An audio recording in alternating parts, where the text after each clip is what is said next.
Good evening, darlings and deviants. My name is Lucy, and I'm just a little loony.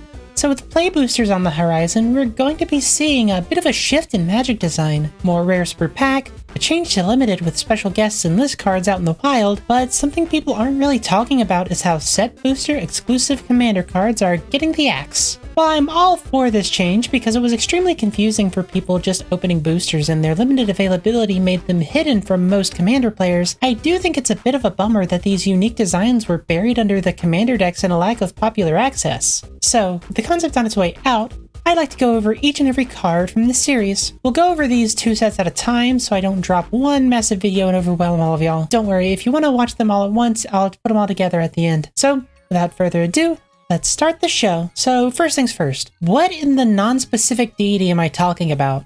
Well, back in Innistrad Midnight Hunt, the idea of commander-only cards available only in set and collector's boosters was introduced. This idea didn't even last a standard rotation? They were received. The sentence is over. It doesn't really help that the first suite of these cards were, for lack of a better word, excessively middling. Let me show you what I mean. The first card I want to talk about will help explain the second, so first it goes.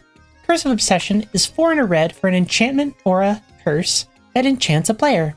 Curses are a specialty of the Innistrad block that basically debuffs your opponents. This one says, at the beginning of Enchanted Player's draw step, that player draws 2 additional cards. Well, I don't want my opponents to draw more cards, so what's the catch here? And it also says, at the beginning of Enchanted Player's instep, that player discards their hand. There we go. This basically makes whoever you're playing against play off the top 3 cards of their deck for the rest of the game. Especially brutal if you combine it with cards like Spirit of the Labyrinth, which makes it so only 1 card can be drawn per turn. And this leads us right into Lind, a Cheerful Tormentor, is 1, a blue, a black, and a red for a 2/4 legendary human warlock with Death Touch, and whenever a curse is put into your graveyard from the battlefield, return it to the battlefield attached to you at the beginning of the next instep. But wait, Lucy, why would I want to put curses on myself? I don't want to discard my whole hand. Well, her second ability covers that. At the beginning of your upkeep, you may attach a curse attached to you to one of your opponents. If you do, draw 2 cards. Lind gave us an actual curse commander, which was pretty nice. However, her only being Grixis keeps us out of a lot of the Enchantress cards that make enchantment decks really cool, and some of the cooler curses like Overwhelming Splendor. While all of the curses are mainly in these 3 colors, not having that support makes her a little bit underwhelming. Avacyn's Memorial is 5 and 3 white, really expensive, for a legendary artifact with indestructible and other legendary permanents you control have indestructible. Avacyn's Memorial is very good if you can't afford Avacyn herself. Otherwise, this card is just kind of way too expensive mana-wise, and it's not protecting your non-legendary permanents at all. Plus, exile effects aren't hard to come by nowadays, so the Memorial isn't exactly honoring the big girl's memory super well. Rest in peace. The last one from Midnight Hunt is actually a cycle of 5. There's 88 of these, y'all. I gotta use your time and my time efficiently. The Vision cycle includes a set of sorceries called Visions of Glory, Duplicity, Dread, Ruin, and Dominance. Visions of Glory is 4 and a white to make a 1/1 human creature token for each creature you control. Visions of Duplicity is 2 and a blue to exchange control of 2 target creatures. Okay, you don't control, why? Visions of Dread is 2 and a black for an opponent to choose a creature card from their graveyard to put into play under your control. Visions of Ruin makes each opponent sacrifice an artifact, and you get a treasure token for each one. And Visions of Dominance puts a +1/+1 counter on a creature, then doubles the number of counters on said creature. They all have flashback of 8 and 2 of its respective color. It gets reduced by the total mana value of your biggest commander. So if you're playing Visions of Dread in Lind, for example, the flashback cost is 4 and 2 black because Lind's total mana value is 4. These are all very interesting cards, really. But frankly, they're all way too expensive for these sorts of effects. There's better cards for these effects. That flashback cost is way kind of out there unless your commander is at least 6 or more mana. And even if it is, I don't really want to play any of these effects that badly. If I had to choose the best one, I'd probably pick Visions of Dread because at least you're getting something every time.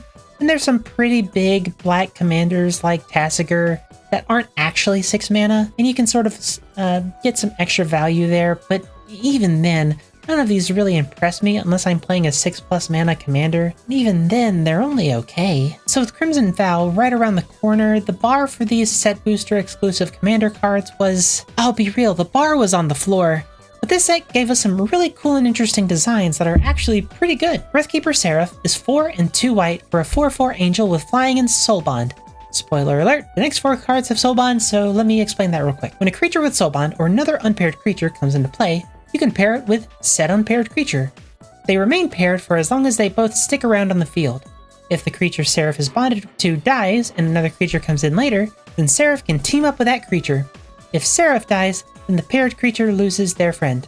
You may cry now. So what's this angel friend do? Well, as long as Breathkeeper Seraph is paired with another creature, each of those creatures has, when this creature dies, you may return it to the battlefield under its owner's control at the beginning of the next instep. This is not only very good wrath protection, but it's also useful in everything from Voltron strategies to sacrifice decks. 6 mana is a lot, but unlike the last set, this effect is actually worth 6 mana. Imperious Mindbreaker is 1 and 2 blue for a 1/4 human wizard with Soulbond, and as long as Imperious Mindbreaker is paired with another creature, each of those creatures has, whenever this creature attacks, each opponent mills cards equal to its toughness. I'll be honest, this card's not super amazing. There's better effects if you're trying to mill that don't really require you to get into the red zone. I'm not a big fan personally. Also, what's going on in this art?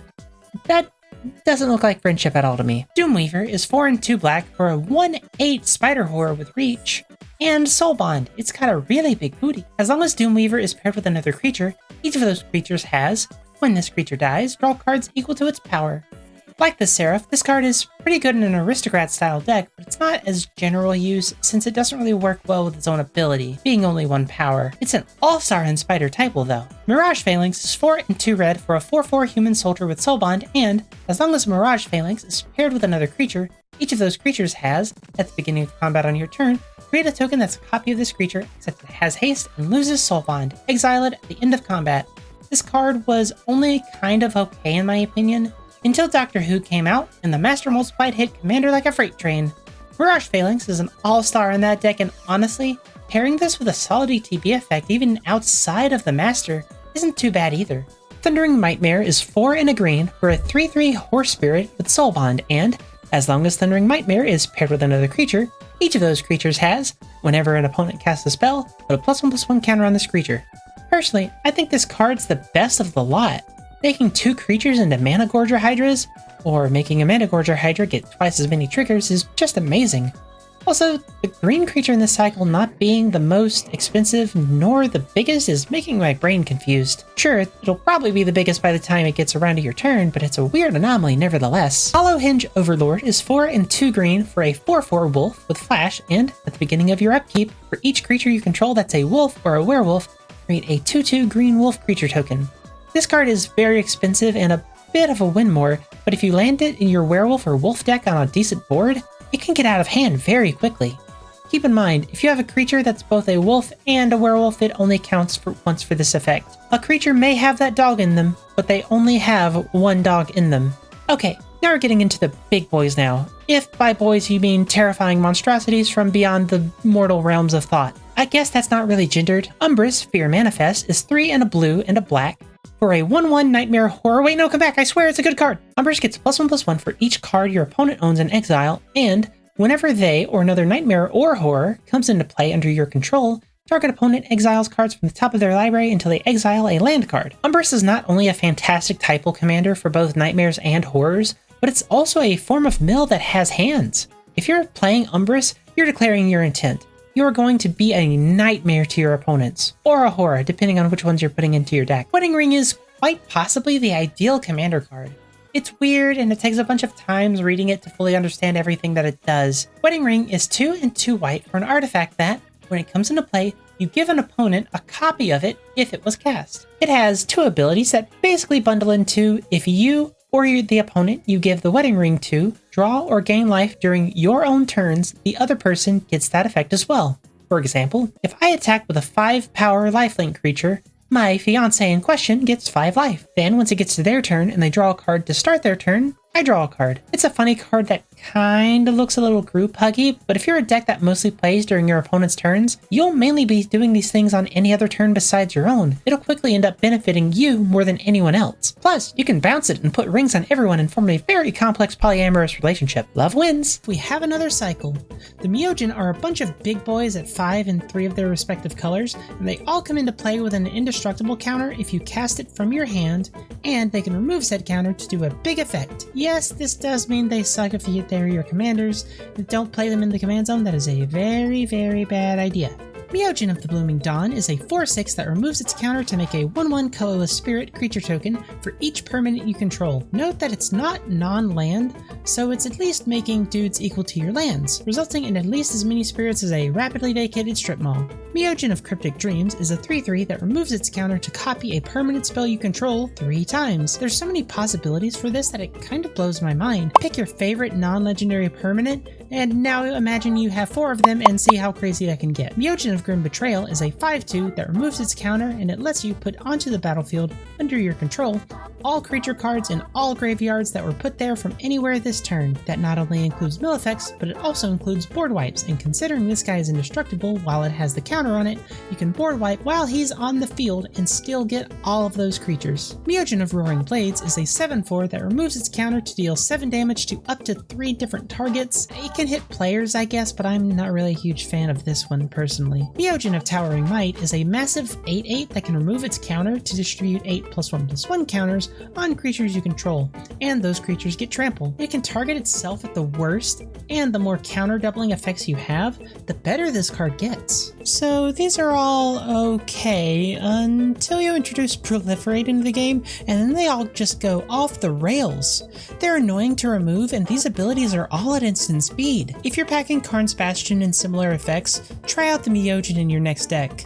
I think Blooming Dawn personally is the best because it stacks with itself and each activation just results in more and more and more spirits. Next is Ruthless Technomancer. For 3 and a black, you get a 2/4 human wizard with, when Ruthless Technomancer enters the battlefield, you may sacrifice another creature you control. If you do, create a number of treasure tokens equal to that creature's power. It's a pretty good effect, but the true power lies in the second ability. For 2 and a black, you sacrifice X artifacts and return target creature card with power X or less from your graveyard to the battlefield. Before you try to get cute, X can't be 0. This ability mentioning power is fantastic because it lets you cheat out really expensive stuff for cheap. Go Shintai of Life's Origins is 3 and a green for a 3/4 legendary enchantment creature, Shrine, and it has, whenever Go Shintai of Life's Origin or another non-token shrine enters the battlefield under your control, you create a 1/1 colorless shrine enchantment creature token. Shrines are a series of enchantments that get better the more of them you have. They're kind of like donuts. I like donuts. Keep in mind, if you need to name a creature type, Shrine is not one of them. That's an enchantment type. And considering the fact that shrines are in all colors, if you're building a commander deck based around them, you probably want your commander to be, a 5-color commander. And luckily, Go Shintai has an ability that costs all 5 colors. For Wooburg and Tap, you can return an enchantment card from your graveyard to the battlefield. While it's easy to see this card and just think, Unga Bunga Shrine Go Brr, don't discount the ability to play Go Shintai as an enchantment reanimator commander, cheating out some of the biggest and baddest enchantments in all of Magic. Finally, the goodest boy. Yoshimaru, Ever Faithful, is 1 white for a 1/1 legendary doggo that has, whenever another legendary permanent enters the battlefield under your control, put a +1/+1 counter on Yoshimaru, Ever Faithful, and he has Partner. There's a bunch of legendary permanents nowadays, from lands to tokens to artifacts to creatures, just more and more and more. Yoshimaru can get very big, very fast. Give him a partner and he'll be your best buddy for life. If you've built a Yoshimaru deck, let me know down in the comments and let me know who you partnered him with. I love seeing other people's decks, and I love seeing the most precious boy in action. New Capena, the city that never sleeps. Sleeps all the time because there are so many people sleeping with the fishes. In my opinion, the exclusive cards here are the first that are all 100% home run bangers in terms of flavor. Boxing Ring is 1 and a green for an artifact that reads, Whenever a creature enters the battlefield under your control, it fights up to one target creature you don't control. Okay, that's pretty good, but there's a bit more text there with the same mana value. Ah, they had to ruin it somehow. You can also tap it and make a treasure token if something fought this turn. So for a while, this card was pretty niche. There's not that many legendaries that really want to fight, and there's only so many fight spells. But there are more and more different commanders that are coming out that facilitate fighting on demand, and not having to rely on those limited fight spells. Wada, Trainer Prodigy from the Velociraptor Precon, for instance, loves this card. And needless to say, the flavor is great. Same mana value means the fight has to be fair, and no matter what, the person who owns the ring gets paid. Continuous Truce is really funny to me because it basically makes all those sketchy deals we make in Commander games have actual gameplay ramifications. It's 1 and a white for an aura enchantment that enchants an opponent. At the beginning of the enchanted opponent's instep, you and that player each draw a card. However, if you or a said opponent attacks the other, the truce is over. Card's not great, but once again, the flavor's on point. If you attack me when I've enchanted you with this, lose my number, don't talk to me ever again, the truce is done. Swindler's Scheme is 2 and a blue for an enchantment that says, whenever an opponent casts a spell from their hand, you may reveal the top card of your library. If it shares a card type with that spell, counter that spell, and that opponent may cast the revealed card without paying its mana cost. This card is... it's bad. It's just kind of bad. The flavor is only okay, and the ability is kind of awful because if you're revealing something from your deck, don't you want to cast that spell? And even if you do want to donate stuff like you're playing Zedru or something, you're not guaranteed to get the effect unless you're manipulating the top card of your library, and at that point, we are putting way too much value into this scheme. Spiteful Repossession is a 4 and a red for a sorcery that deals damage to each opponent that controls more lands than you. How much? Well, the difference between your lands and theirs. You also then get treasure tokens equal to the damage dealt this way. This card is very cute. The problem is it's 5 mana for a middling effect on average, unless you're playing against someone dumping piles and piles of lumber onto the battlefield, or you're behind on lands in the first place and we don't want to be there at all. There's also some shenanigans that make this card absolutely back-breaking, but that's for another video. Just remember that Zurin Orb is a very real and very good magic card. Threefold Signal is just... this card is great. I need to find a place to put this card ASAP. It looks so fun. For 3 mana, you get an artifact that lets you scry 3 times when it enters the battlefield. From then on, each spell you cast that's exactly 3 colors, no more no less, has Replicate for 3 generic mana. So basically, if you cast a 3-color spell, you copy it for each time you paid that 3 generic mana. It's a stoplight in Magic that lets you twin cast Cruel Ultimatum. I love this card so much, it's great. Mari, the Killing Quill, is 1 and 2 black for a 3/2 legendary vampire assassin with, whenever a creature an opponent controls dies, exile it with a hit counter on it. Why yes, I would love Mari to hit on me. Wait, what? She also has assassins, mercenaries, and rogues you control have Death Touch, and whenever this creature deals combat damage to a player, you may remove a hit counter from a card that player owns in exile. If you do, draw a card and create 2 treasure tokens. Notably, it does not remove them from exile, they stay gone forever. As a note, this includes herself. I like this cool little minigame, and she plays really well with all 3 of those creature types. Personally, I think there's other commanders that do what she does better in those sorts of typal decks, but she definitely earns a slot in all of those sorts of decks. Vazi, Keen Negotiator, is very hot, and I want her to... Wait, this is the wrong script. Vazi, Keen Negotiator, is 2, a black, a red, and a green for a 3/3 legendary human advisor with haste, and tap, target opponent creates X treasure tokens where X is the number of treasure tokens you created this turn. I, personally, don't like giving my opponents treasures, so why should I want to do that, Vazi? She has a second ability that reads, whenever an opponent casts a spell or activates an ability, if mana from a treasure was spent to cast or activate it, put a +1/+1 counter on target creature, then draw a card. Ah, that makes more sense.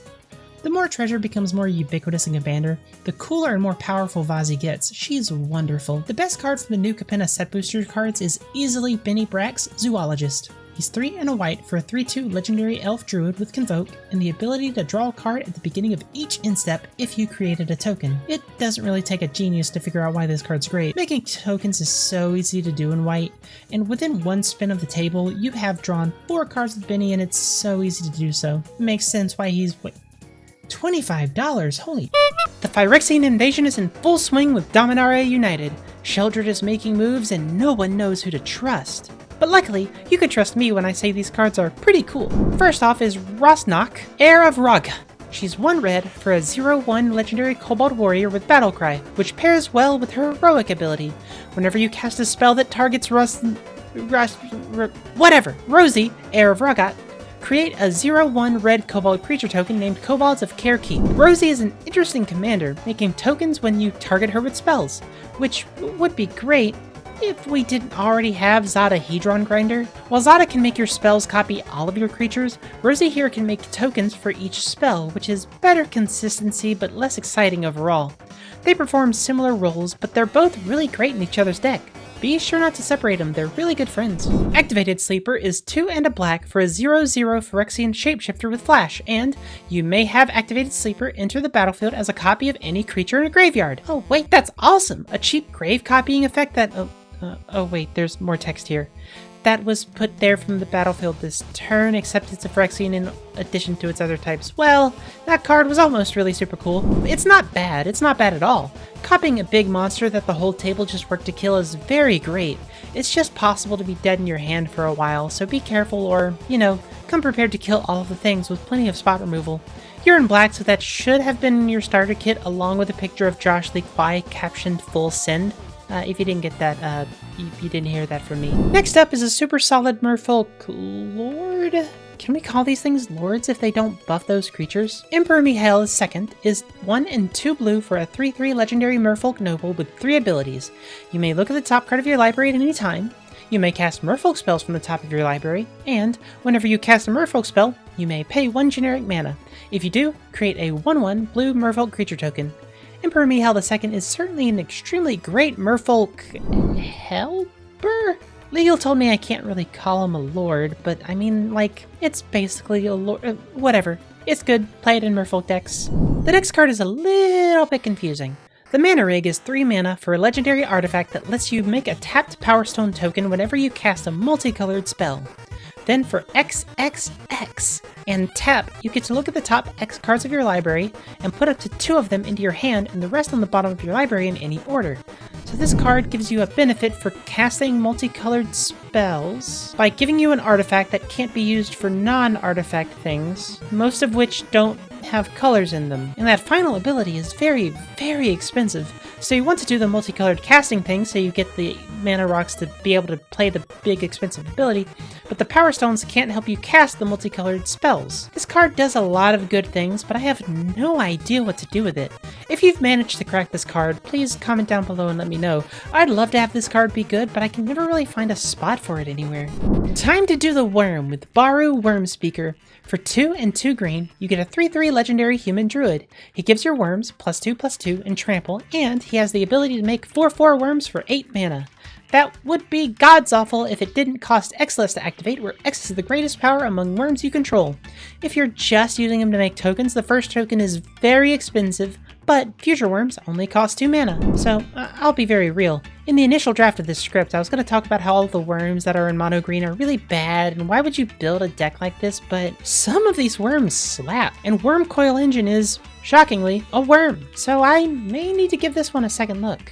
Next up is Historian's Boon. For 3 and a white, you get an enchantment that reads, whenever Historian's Boon or another non-token enchantment enters the battlefield under your control, create a 1/1 white soldier's creature token. And whenever the final chapter ability of a saga you control triggers, create a 4/4 white angel creature token with flying and vigilance. Sagas are a very odd card type as, without any shenanigans, they're permanents that will eventually go away after giving you a few sets of benefits. Historian's Boon giving you a benefit each time that happens is fantastic, and getting that 1/1 whenever any enchantment comes into play is just icing on the cake. I don't think it's wonderful on its own, or in an enchantment deck specifically. I think you really should be playing Sagas if you're playing this card as well, but if you are playing Sagas, this card is an instant include. Right alongside the Mana Rig, Robaran Mercenaries feels like a card that I think should be very, very good, but it just isn't.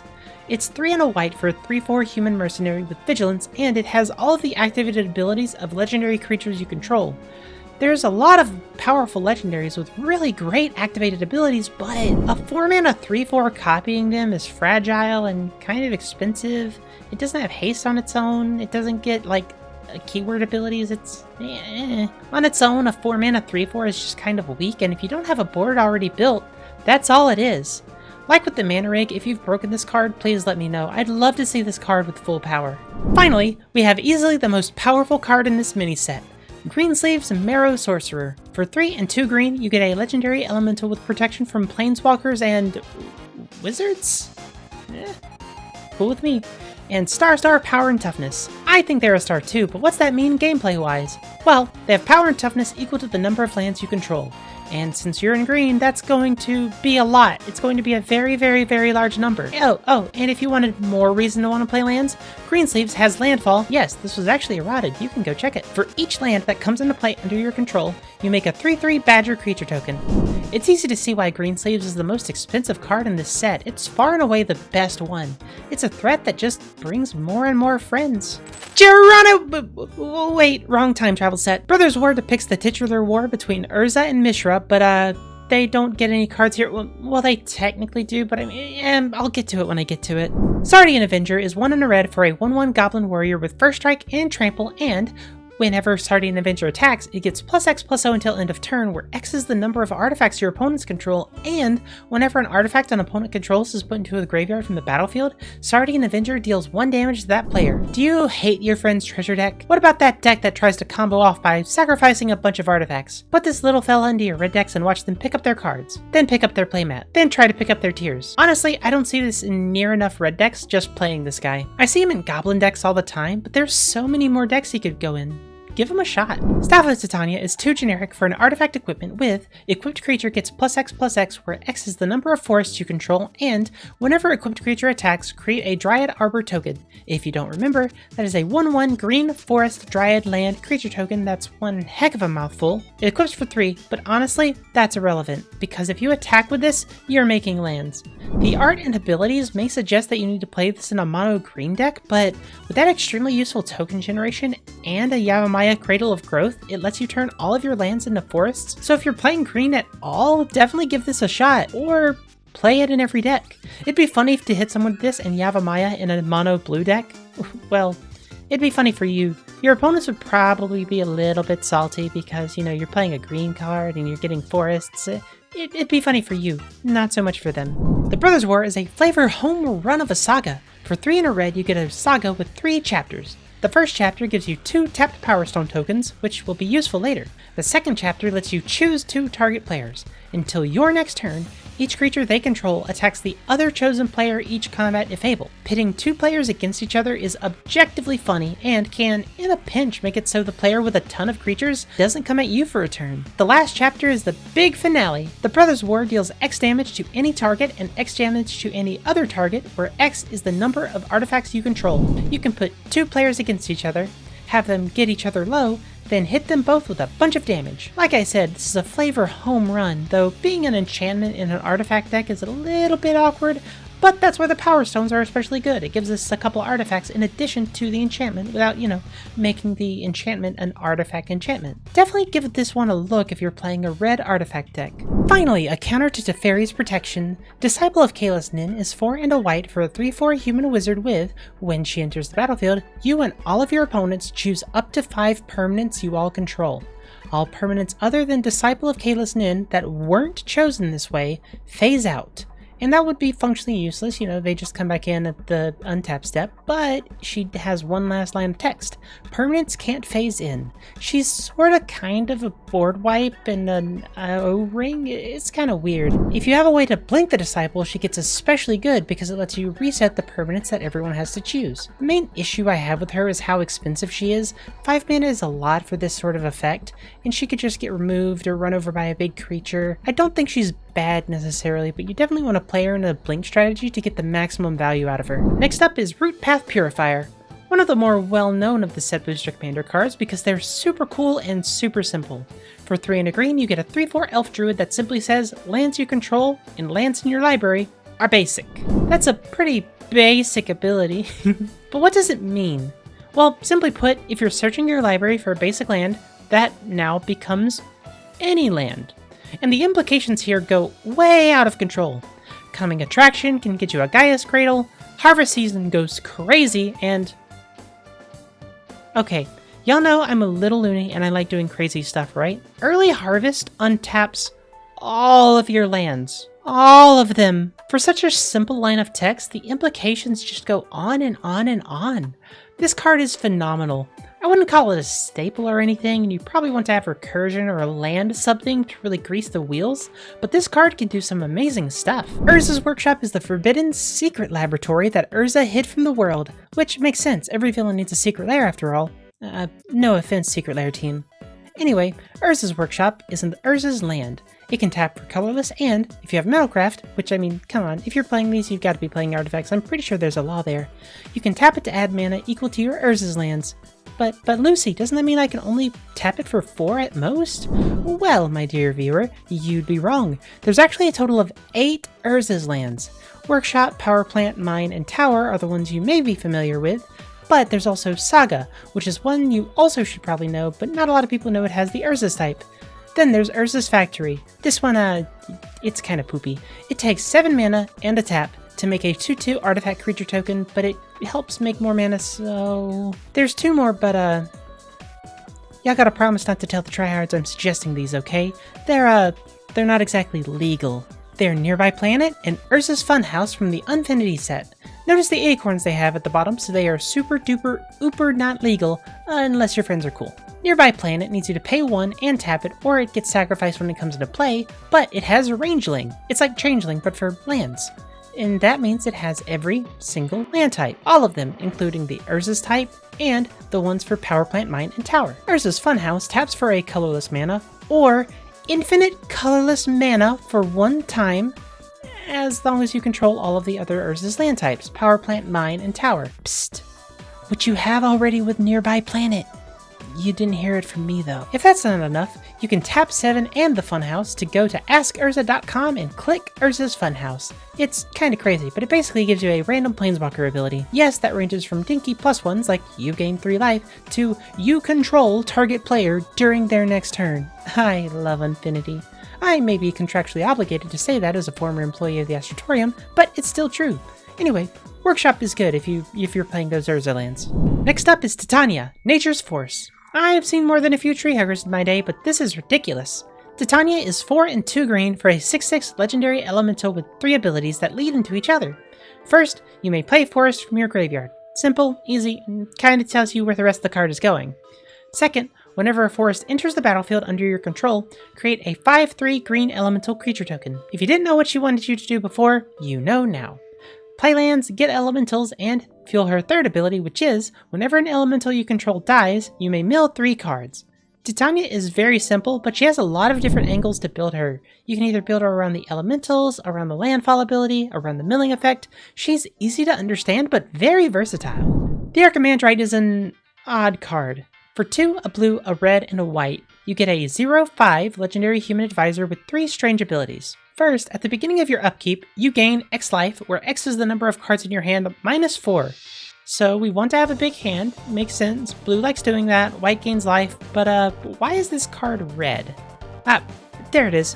Whenever you gain life, each advisor, artificer, and monk you control gains vigilance and +X/+0 until end of turn, where X is the amount of life you gained. It's weird to have a card that cares about 3 different creature types, but I guess that's kind of a way to get 3 typal commanders all wrapped up into 1. Finally, you can tap 3 untapped advisors, artificers, and or monks you control to draw a card, which goes into fueling the first ability. While the Archimandrite is a bit more complicated than Titania, she's powerful in her own right, rewarding you for playing a go-wide creature strategy and can be built at a myriad of different power levels. If you like any of these creature types, give her a shot. In a desperate attempt to take the fight to the Phyrexians, All Be One takes us to their home base, the plane of New Phyrexia. If you love Phyrexians and excessive amounts of teeth, it's great. Otherwise, maybe don't look too closely at Incisor Glider. Once again, there's no cycle here, so we're just gonna jump straight into the cards. Mirage Mockery is 2 and a blue for a sorcery that lets you choose 1 from either making a copy of an artifact creature you control, or a non-artifact creature you control. But that's not all. It also has Entwine, a mechanic introduced in the original Mirrodin set. It lets you choose all parts of the spell if you pay an extra 2 and a blue. This card is fantastic for decks that like to make strange tokens and copy them. Ideally though, you're playing it in a deck that likes both artifact creatures and non-artifact creatures. Personally, I like it the most in an Urza deck. No, not that Urza. No, not that one either. No, not, dang, there's a lot of Urzas. No, I mean Urza Chief Artificer. He gives you an artifact creature to copy, he lets you give the tokens menace, and with the more tokens you make, the cheaper he costs. Mirage Mockery fits him just right, and I'm always a fan of cards that can make weird tokens. Sky Hunter Strike Force is 2 and a white for a 2/2 Cat Knight creature with flying, melee, and lieutenant. This fierce flying feline has, as long as you control your commander, other creatures you control have melee. Melee basically gives the creature with melee +1/+1 for each opponent that's being attacked, and makes you play the same GameCube game for like the entirety of your competitive career. Wait, wrong melee. So, if you point a creature at each opponent in a 4-player game, the creature with melee will get +3/+3, giving your token army a massive benefit. Why mention tokens? Well, I mean, obviously, right? Giving an entire board +3/+3 is incredibly powerful, so you want more creatures to go along with that. This card is very simple, but it's also incredibly powerful, and it's also a kitty. I love kitties. Lux Artillery is a 4-mana artifact with 2 abilities. Whenever you cast an artifact creature spell, it gains Sunburst. Sunburst is from 5th Dawn, and it's good as long as you're playing multiple colors. Sunburst is a pretty meh mechanic overall, offering pretty small benefits for making your artifacts a bit harder to cast. However, this card has another ability. At the beginning of your end step, if there are 30 or more counters among artifacts and creatures you control, Lux Artillery deals 10 damage to each opponent. Counter decks can sometimes build up huge creatures, but have trouble getting the massive monster through. And 10 damage is a lot, making it so that only 2 or 3 end steps can kill the entire board. 30 counters is a bit rough to get to, but there's so many ways to get counters of all sorts nowadays that I don't think you'd have too much trouble. As a reminder, the Ozlith is a very, very, very real Magic card. Synthesis Pod is a weird one, and that's saying something for Phyrexian technology. For 3 and a Phyrexian blue mana, meaning you can pay a normal blue mana, or 2 life for it, you can get an artifact that lets you pay 1 and a Phyrexian blue, tap it, and exile a spell you control to make target opponent reveal cards from the top of their library until they reveal a card with mana value equal to 1 plus the exiled spell's mana value. You exile that card, then that player shuffles, then you can cast that exiled card without paying its mana cost. So, for example, if you take your spell, let's say a Thought Vessel, and put it into the pod, you can get anything that costs exactly 3 from an opponent's deck. Synthesis Pod is a really cool thievery card and is wonderful for decks that want to cast your opponent's spells, like the new Don Andreas the Renegade. If you've got sticky fingers, stick them in the Synthesis Pod. That doesn't sound sanitary. Next up is Tangleweave Armor. For 2 and 2 green, you get an artifact creature with Living Weapon. That means when it comes into play, you make a 0/0 black germ creature token and strap the armor onto it. So what's the armor do? The armor makes the tiny germ super buff, giving it +X/+X, where X is the greatest mana value among your commanders. So, as an example, if you have a 4-mana commander, the armor gives +4/+4. The armor also needs 4 to equip. That never changes. So, like the Vision Cycle from Midnight Hunt, remember?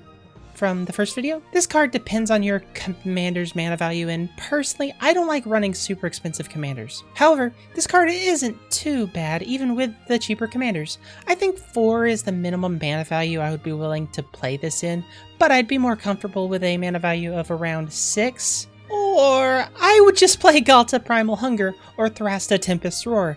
These are both massive dinosaur commanders that don't typically cost as much as their mana value truly is. Playing Galta and strapping the armor to her, making a 24/24 trampling commander is just crazy. Talk about stompy. The next one is close to my heart. Get it?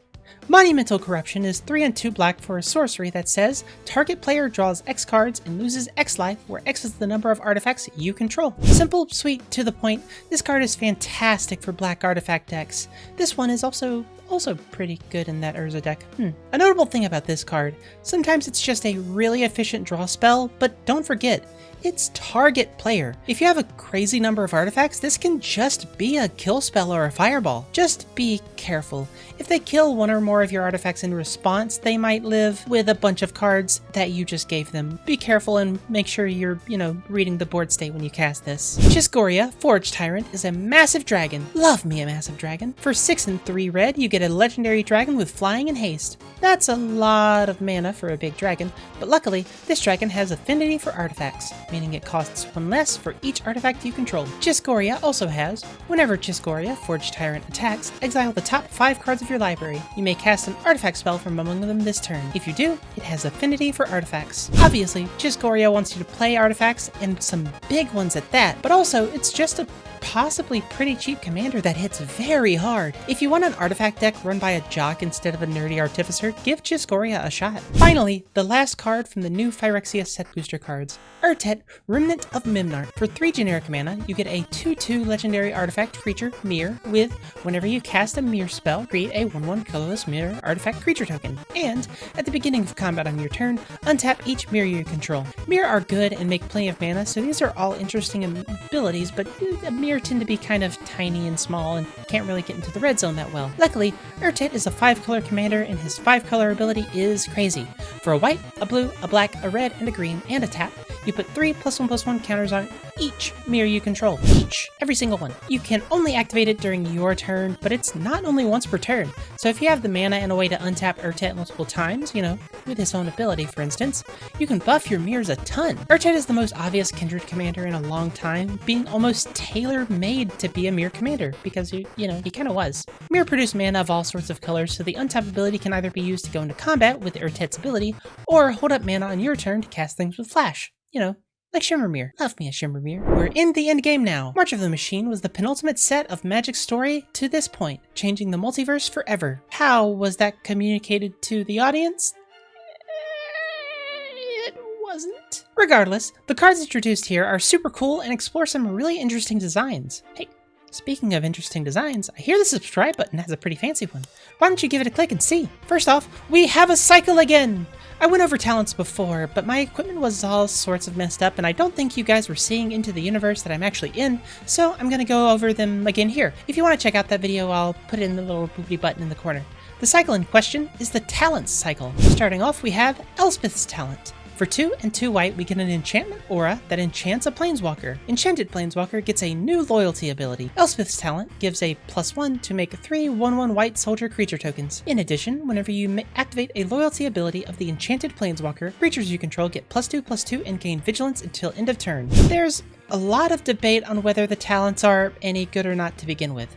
Planeswalkers are already kind of meh in commanders. There's a bunch of ways to kill them nowadays, and putting another card that goes away into that doesn't feel great. But they juice these up to make up for it. Giving your entire creature army a buff just by using a loyalty ability is amazing and can just end games. Needless to say, if you have any ways to double activate loyalty abilities like the Chain Veil, this card, any of these talents just go crazy. Next up is Teferi's Talent. For 3 and 2 blue, you get the normal talent stuff. Aura that enchants a planeswalker, yada yada yada.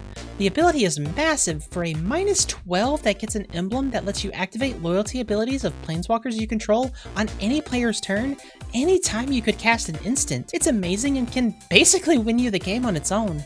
And that -12 isn't super out of reach because this talent also gives you a loyalty counter for each time you draw a card. This talent might be the most expensive out of the lot, but it's for a good reason. Having an ability like that after drawing a few cards is just insane. Liliana's Talent is next. For 2 black, your planeswalker gets -8, put all creature cards from all graveyards onto the battlefield under your control. That's Rise of the Dark Realms and that's crazy. But how are we getting there? Like -8's pretty hard. Well, the ability basically reads, no touchy. The planeswalker basically gets death touch. If a creature deals damage to enchanted planeswalker, destroy that creature. Liliana's Talent is probably the best in terms of protecting your planeswalker. One of the #1 reasons planeswalkers don't survive for long is because your opponents see attacking them as free. Liliana's Talent makes them think twice because if they attack, they lose their creature. Or, like many commander players, they just don't think and attack it anyway and lose their board. It's me. I'm the one who does that. I don't read cards. And besides, it's the cheapest one, so it's very possible to play it, play some proliferate cards, then follow up with a -8 and raise all of the dead. Liliana would be proud. Rowan's talent is 2 and 2 red to give a planeswalker +1 up to 1 target creature gets +2/+0 and gains first strike and trample until end of turn, and frankly, that ability is irrelevant. The passive ability is much more powerful. Whenever you activate a loyalty ability of Enchanted Planeswalker, copy that ability. You may choose new targets for the copy. Rowan's talent is quite possibly one of the most powerful talents in Potentia, meaning that it has a very high ceiling. That's right, I know fancy words. The problem is the floor is super low as well. While this card could help you double up an ultimate, the same could be said about repeated reverberation, and that triples an ultimate. So this is more helpful if you expect it to be used for multiple turns, and that's not always going to happen because it's a planeswalker, and enchanting it is basically putting a kick me sign on the planeswalker. Your opponents are just going to kill it on sight. But, you know, I still think it's really cool. Vivian's talent is 1 and 2 green for the normal talent stuff, granting a planeswalker +1. Look at the top 4 cards of your library. You may reveal a creature card or land card from among them and put it into your hand. Put the rest on the bottom of your library in a random order. In addition, it gets the passive ability to gain a loyalty counter whenever a non-token creature comes into play under your control. Vivian's talent does everything you want for green, but it's just sort of unexciting for me. It's just 1 counter, the +1 is only sometimes drawing you a card, and the other 4 have some super cool or interesting thing that happens to the planeswalker, or makes it super easy to put counters on. Vivian's talent is just kind of the worst of both worlds, unfortunately, and all of the stuff that it does is better served with other cards. Firemane Commando is next, continuing the trend of extremely hot Boros Angels.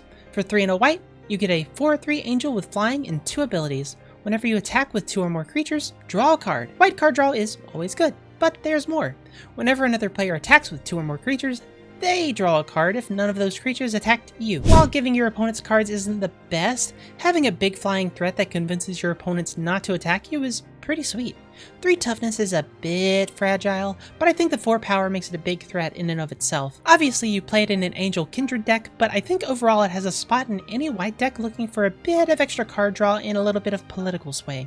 Also, sidebar, this pairs really well with the new Heliod. Next up is Infernal Sovereign. For 4 and 2 black, you get a massive 6/6 demon with flying and trample who makes you skip your draw step. Don't worry, he has a very good reason. That's what he told me at least. Every time you cast a spell or play a land, you lose a life and you draw a card. Now, I've got black mana flowing through my veins just as much as the next girl, but I've gotta say this card is only sort of okay. Being on a creature means it's not a reliable way to get card advantage, and cards like Null Profusion alongside Reliquary Tower and Necropotence already do what this card does, but better and in a less vulnerable manner. However, one of those cards is a 2-card combo, and the other one is $15 for 1 card.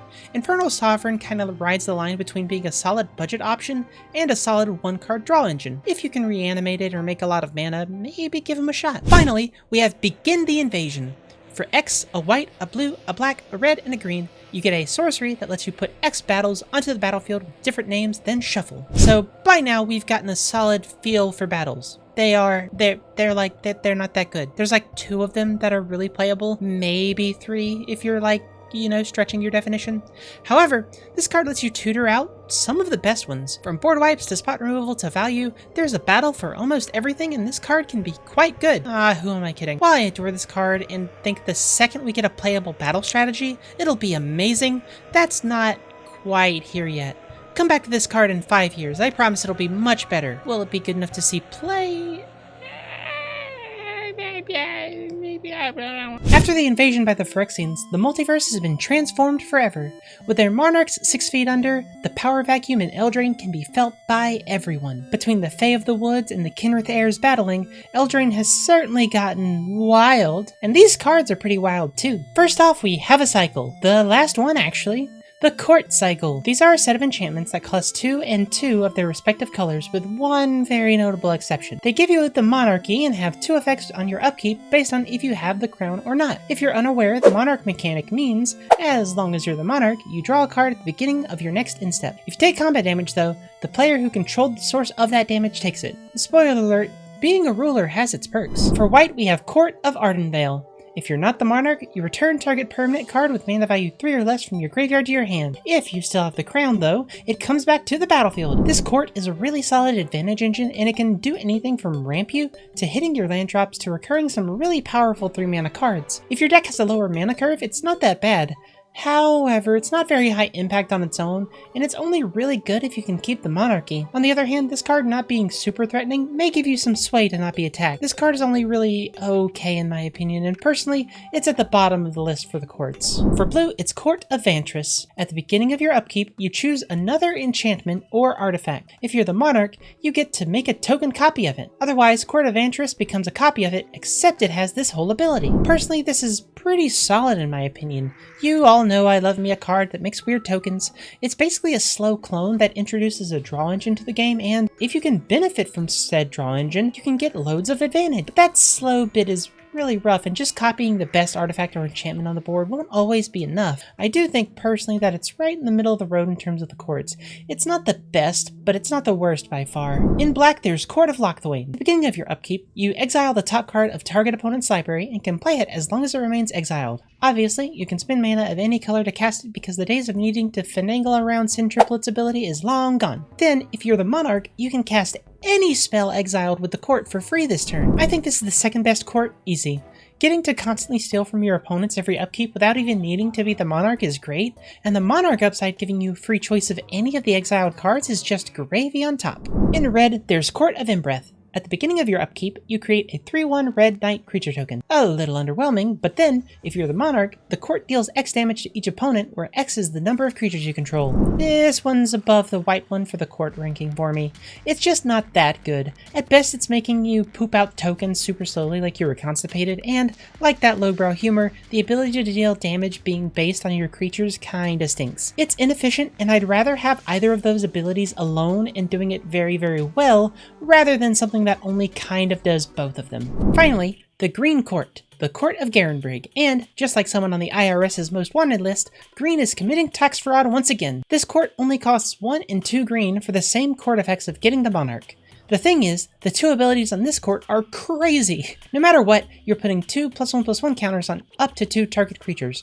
I don't need to tell you how many counter doublers or hardened scales effects that green has, but that's the thing. This court is also another one of those. If you're the Monarch, you double the number of +1/+1 counters on each creature you control. Each! But Lucy, wouldn't that make you a target? Why, yes, it would. Too bad for your opponent that those extra counters make your creatures hard to attack through. Your opponents will likely need to use resources taking their crown from you, and you're more prepared to take it back. And as a reminder, it's only 3 mana.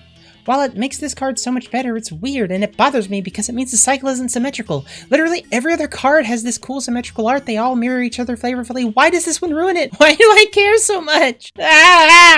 Throne of Eldraine is quite possibly the best monocolored support card we've seen as of late. For 5 mana, you get a legendary artifact that asks you to name a color. Then you can either tap it for 4 mana, gods that's a lot, for your monocolored spells, or pay 3 and tap it to draw 2 cards. You can only spend mana you chose to do so, but if this hasn't screamed play me in a monocolored deck yet, then I don't know what to tell you. This card is bonkers if you're playing a monocolored deck. Mana Rock's tapping for 4 is insane, and being able to draw 2 cards in a color like white or red is fantastic. This card is the definition of a staple in every sense of the word. I should probably pick up one myself. Oh geez, that's a lot of dollar reduce. Next up is Bernard, Ginger Sculptor. For 1, a green, a white, and a blue, you get a 3/3 legendary human artificer that gives every one of your creatures that say food or a golem +2/+2 and trample. He also lets you exile any of your non-token creatures that die, and he turns them into 1/1 food golems. And since they're food, they of course have the ability of food to pay to tap and sacrifice the token to gain 3 life. Bernard is a really cool commander option who has a lot of different ways you can take him. Either you base him around copying really powerful token creatures with populate effects, build around the Spicers, a series of cards from the plane of Phyrexia, that make golems and give your golem special effects, or you throw them all in and you make a truly delicious concoction. Most importantly, I want to draw your attention to an official ruling on the Magic the Gathering database. Do not, whatever you do, eat the delicious cards. Though, as we all know, the most important rule of the game is Rule 0. So if you want to eat the delicious cards, I won't say anything, I'm not a cop. For the last card from Wilds of Eldraine, he's back! Corvald Gleeful Glutton is 5, a black, a red, and a green for a 4/4 legendary dragon noble with flying, trample, and haste. He also costs 1 less to cast for each card type among permanents you've sacrificed this turn. For instance, if you sacrifice a land, an artifact, and a creature, he only costs 2 generic mana alongside his color costs. Finally, whenever he deals combat damage to a player, you put X +1/+1 counters on Corvald and draw draw X cards, where X is the number of permanent types among cards in your graveyard. This Corval is an interesting way to play an aristocrat strategy, but I'm not sure how much I personally enjoy him. He doesn't really help the game plan unless he can attack, and the card type needing to still be in the graveyard is a little rough. That being said, he does hit like a truck. If you're looking for a sacrifice strategy commander who can get into the red zone pretty quickly and hits hard, I think you'll want to pick up Corval. Delving into the depths of the earth, we uncover the last set booster cards. The Lost Caverns of Ixalan was the last standard set that included both draft boosters and set boosters. Moving forward, it'll all be plate boosters. And while not all of these are all-stars, they're all at the very least super interesting. So let's get a diggin'. Illustrious Wanderglyph is 4 and a white for a 2/2 artifact golem with Ascend. Ascend gives you a passive thing called the City's Blessing. I say thing because it's not really an emblem and it's just like a switch being flipped, but they made little tokens for it and it's like day-night, but it can't change and it's really just super simple, but I'm making it more complicated in the trick. If you have the City's Blessing, your other artifact creatures get +2/+2. And finally, the coolest effect. At the beginning of each upkeep, you get a 1/1 colorless gnome artifact creature token. It's a Tindershoot Dryad, but loads better. Better because not only does it bolster your board, but it also buffs your battalion of ballistic bots into beefcakes. Your Solemn Simulacrum and Wormcoil engine get to swing in with +2/+2, and it's extremely easy to get the City's Blessing when you're making tokens like this. This card is good in general token-based strategies, good in artifact-heavy decks. This card is just an all-star all around. Next up is Altar of the Wretched. For 2 and a black, you get an artifact. When it enters the battlefield, you sacrifice a creature to consume its life essence to draw X cards and mill X cards, where X is that creature's power. It also has 2 and a black, return the altar from your graveyard to your hand. That by itself all seems fine altogether. A draw spell that you can get back if you can sacrifice artifacts. But I think I've seen this exact spot in Dark Souls before. Let's activate that craft ability, paying 2 and 2 black and exiling 1 more creature from the graveyard, and oh my god, what the f is that? What is that? Ah! One Dark Souls boss later, we have Wretched Bone Mass. Its power and toughness are equal to the total power and toughness of each card exiled with it. And if that creature had, let me see here. Flying, First Strike, Double Strike, Death Touch, Haste, Hexproof, Indestructible, Lifelink, Menace, Protection, Reach, Trample, or Vigilance, the Bone Mass copies it. Whew, that was a lot. This card can potentially be a one-shot kill shot, and honestly, building a deck around it could definitely be extremely powerful. Playing it in something like the Mimeoplasm is a recipe for tons of graveyard shenanigans. Ore-Rich Stalactite is up next. For 1 and a red, you get a literal mana rock. It's an artifact that taps for red mana, but you can only use it to cast an instant or sorcery spell. That's not too bad if you're playing a spell-slingy deck, but it can be crafted with 4 or more red instant and or sorcery cards for 3 and 2 red. Doing so gives you Cosmium Catalyst. I'll be real, I don't know if it takes that much mana to tape a rock to the end of a stick, but what do I know. For 1 and a red and a tap, you can choose a random card exiled with a catalyst and you may cast that card. This card is very meh. It requires a lot of setup and a lot of investment. You need to exile 4 spells you want to cheat out, and even if you do some shenanigans to untap it and cast more, they go back into the graveyard. I feel like in the right deck this might be insane, but honestly, if I'm playing it for the Stalactite and ramping out the big spells instead of trying to get cute with them. Are you ready for a contest? Ah, Contest of Claws, that is. For 1 and green, you get a sorcery that lets a creature you control deal damage equal to its power to another target creature. Bite effects like this are pretty common in green, but this one is turbo cracked. If excess damage is dealt this way, you discover X where X is the excess damage. Discover, if you're watching this in the future, where ideally they haven't printed much more of this mechanic, means you exile cards from your deck until you hit a non-land card with a Discover number or less. In that case, that number is equal to the excess damage. This is quite possibly the strongest fight effect we've had in a long time, and it's a very powerful removal spell for green, letting your big creatures stomp out a threat from your opponent and develop your own. If you have something with Death Touch, the Discover goes crazy too. But this card is best friends with commanders like Marika Brutal Gladiator or Rith who want excess damage to be dealt. Contest of Claws is a real contestant when it comes to building green decks.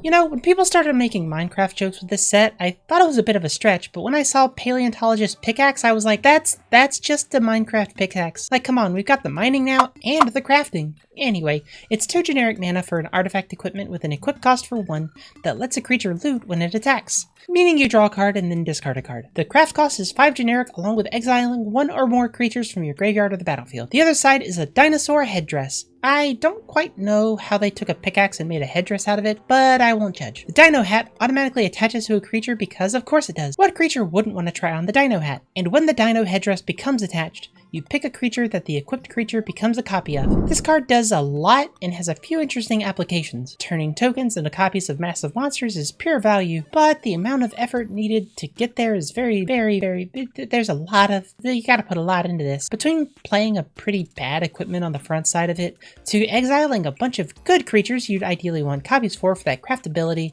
and the equipment being, vulnerable to removal and such, I don't really like it. There's just too much required to make it okay, and at the end, the result is just meh. I'm definitely going to mispronounce this. I have Odratak is up next. For 3, you get a Manolith. That's not super good, like at all, but it has a pretty expensive craft ability. For 6 mana and exiling 2 cards that share a card type, you flip into Apex Observatory. It comes into play tapped, and when it comes into play, you pick one of those card types that you use to exile it. Then, once it's untapped, you can tap the Observatory to cast a spell with that type for free. This card has a bit more reward for the tons of effort put in, and a mana-producing artifact isn't the worst, but unless you have a way to cast everything at instant speed, and or something that lets you untap the Observatory, it won't be super great. I don't like it that much. Tetsin, Gnome Champion, is up next. Well, he would be if I hadn't already talked about him at a very extreme length. Almost an entire video's length, what do you know? If you want to hear me talk about Tetsin for real and in depth, take a look at this video right here. Xavier Sol Infested Captain is a pretty cool commander. For a black, a green, and a blue, you get a 3/3 human fungus pirate? Ew. Anyway, he gives you 2 options. If you tap and sacrifice a creature, you proliferate, meaning you can add an extra counter on everything you have that has a counter. Then you can remove a counter from a permanent to populate, meaning you can copy a creature token. Remember that it specifically says creature token, so no populating treasures. Xavier Sol is a good commander to end off on because, in my opinion, he's really interesting. There's a bunch of different builds you can use him for. From Super Friends to tokens, there's so many possibilities. Oh, and he combos super well with Intruder Alarm. Don't tell your friends I told you that one. I was never here. And that should be every single set booster card that Wizards of the Coast has made. Moving forward, set boosters are no more, replaced with play boosters. While I think the concept of these cards was super interesting, it just kind of added to the complication around products. For example, for one, I think I'm the only one who's actually gone over every single one of these. I don't think anybody has reviewed these and it's possible no one knew about them. I only know about them because I opened them up in a pack and I looked into it and I had to do a lot of research for it. That's why I made these videos, so you don't have to do the research around them. While I'm sad these cool designs won't be explored any further, I'm glad play boosters are going to be replacing set boosters and draft boosters. They're a bit more complicated, but it should serve to make things a bit more clear and understandable, having only 2 products that you can buy that have packs in them. Hey, wait, are special guest cards in collector's boosters? Anyway, hey, if you like the series, maybe subscribe. It really lets me know that I'm doing a good job and keeps this show on the road. As always, thank you all so very much for watching, and until next time, au revoir!